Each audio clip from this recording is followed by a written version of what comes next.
Hi friends, welcome to my channel Chris's kitchen recipe. இன்றைக்கி நம்ம பார்க்க போகிற ரெசிபி பார்த்திங்கன்னா வேர்க்கடலை சட்னி எப்படி பண்ணுறது தான் பார்க்க போகிறோம். இந்த சட்னி பார்த்திங்கன்னா இட்லி தோசைக்கெலாம் வச்சு சாப்பிட்றதுக்கு ரொம்பவே நல்லாயிருக்கும். குட்டீஸ் எல்லாம் விரும்பி சாப்பிடுவாங்க. இப்போ வாங்க இந்த ரெசிபி எப்படி பண்ணுறதுன்னு பார்க்கலாம்.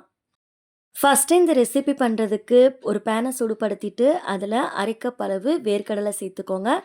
அடுப்பை ஹை ஃப்ளேம்லையும் மீடியம் ஃப்ளேம்லையும் மாற்றி மாற்றி வச்சுட்டு வேர்க்கடலையை நல்லா வறுத்து எடுத்துக்கோங்க. நான் யூஸ் பண்ணியிருக்க கப்போட அளவு பார்த்தீங்கன்னா 125 ml. உங்ககிட்ட மெஷர்மெண்ட் கப் இல்லை அப்படின்னா அதே அளவில் வீட்டில் இருக்க ஏதாவது கப்பு இல்லைனா டம்ளரில் அளவாக எடுத்துக்கோங்க. இப்போ பாருங்கள், வேர்க்கடலை நல்லா வறுபட்டு வந்திருக்கு. இந்தளவு வறுபட்டதுக்கு அப்புறமா ஸ்டவ் ஆஃப் பண்ணிவிட்டு இதை வேறு ஒரு பிளேட்க்கு மாற்றிக்கலாம். நல்லா ஆறுனதுக்கு அப்புறமா வேர்க்கடலையில் இருக்க தோலெல்லாம் நீக்கி எடுத்துக்கோங்க. அடுத்து ஒரு சின்ன மிக்ஸி ஜார் எடுத்துட்டு நம்ம வேர்க்கடலையை அதில் சேர்த்துடலாம். நீங்கள் வறுத்த வேர்க்கடலை வச்சுருந்தீங்க அப்படின்னா உங்களுக்கு ஈஸியாக இருக்கும். நீங்கள் டைரெக்டாக அப்படியே யூஸ் பண்ணிக்கலாம். அடுத்து இது கூடவே 3 வரமிளகாய் சேர்த்துக்கோங்க.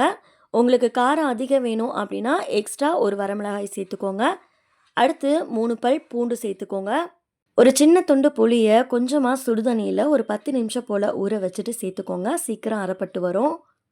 அடுத்து 2 டேபிள் ஸ்பூன் தேங்காய் சேர்த்துக்கோங்க. தேங்காய் அதிகம் சேர்த்துடாதீங்க, வேர்க்கடலையோட ஃப்ளேவர் தெரியாது.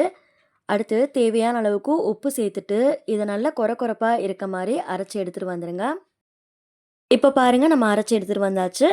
இந்த அளவுக்கு நல்லா கொரப்பாக அரைச்சதுக்கப்புறமா இதில் ஒரு 1/4 கப் போல் தண்ணி சேர்த்துட்டு இதை எந்த அளவுக்கு ஃபைனாக அரைக்க முடியுமோ அரைச்சி எடுத்துகிட்டு வந்துடுங்க. இந்த அளவுக்கு நல்லா ஸ்மூத்தாக இருக்க மாதிரி அரைச்சி எடுத்து வச்சுக்கோங்க. அடுத்து இதை வேறு ஒரு பவுலுக்கு நம்ம மாற்றிக்கலாம். உங்களுக்கு தேவையான அளவுக்கு தண்ணியும் சேர்த்துட்டு நல்லா கலந்து விட்டுக்கோங்க.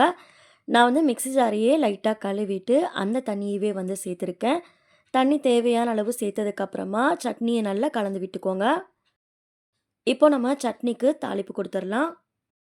அடுப்பில் ஒரு பேனை சூடுபடுத்திட்டு அதில் 2 டீஸ்பூன் எண்ணெய் சேர்த்துக்கோங்க. எண்ணெய் நல்லா சூடானதுக்கப்புறமா அரை டீஸ்பூன் கடுகு சேர்த்துக்கோங்க. கடுகு நல்லா பொரிஞ்சதுக்கப்புறமா 1 டீஸ்பூன் உளுத்தம்பருப்பு சேர்த்துக்கோங்க. உளுந்து செவந்ததுக்கப்புறமா ஒரு வரமிளகாய், கொஞ்சமாக கருவேப்பிலை சேர்த்துட்டு தாளிப்பு கொடுத்துட்டு ஸ்டவ் ஆஃப் பண்ணிவிடுங்க. இப்போ நம்ம இந்த தாளிப்பை அப்படியே சட்னியில் சேர்த்துடலாம். அவ்வளோதான், நல்ல சுவையான வேர்க்கடலை சட்னி சூப்பராக தயாராகிடுச்சு. இது இட்லி, தோசை, பொங்கல், உப்புமான்னு எல்லாத்துக்கும் வச்சு சாப்பிட ரொம்பவே நல்லாயிருக்கும். வீட்டில் ஒரு டைம் கண்டிப்பாக செஞ்சு பார்த்துட்டு ரெசிபி எப்படி வந்ததுன்னு மறக்காமல் கமெண்ட்ஸில் ஷேர் பண்ணிக்கோங்க.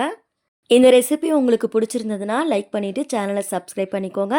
நெக்ஸ்ட் ஒரு ரெசிபி வீடியோவில் பார்க்கலாம். தேங்க்ஸ் ஃபார் வாட்சிங். பபாய்.